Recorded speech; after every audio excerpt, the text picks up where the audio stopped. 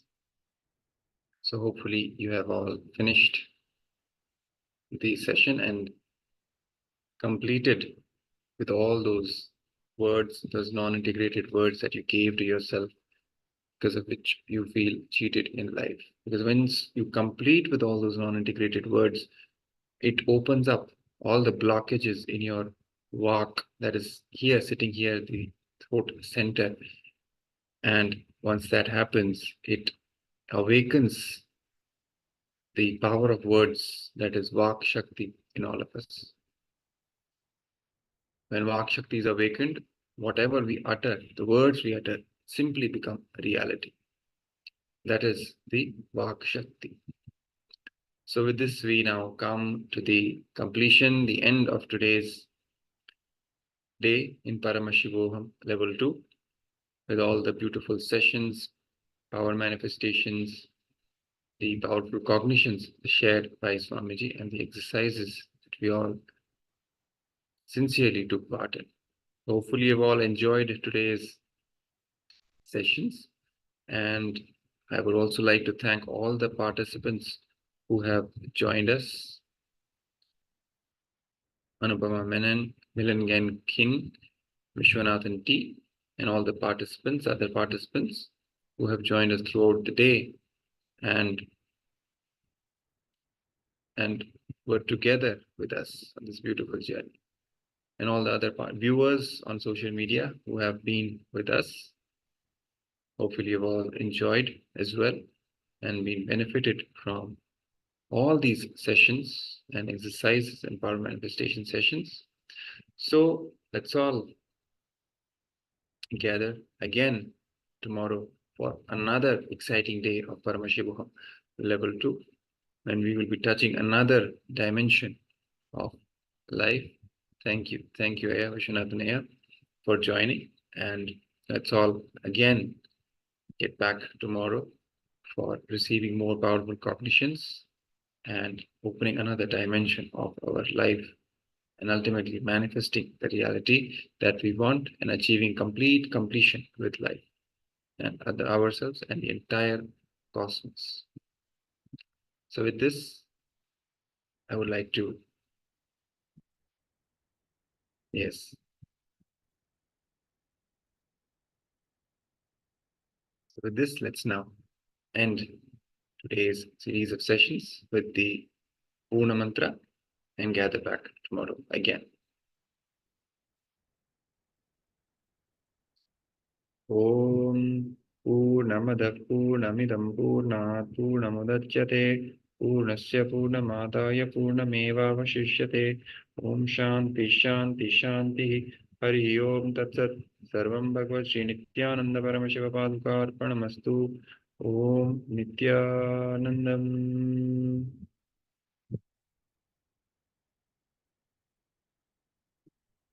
Thank you, all of you. Nithyananda.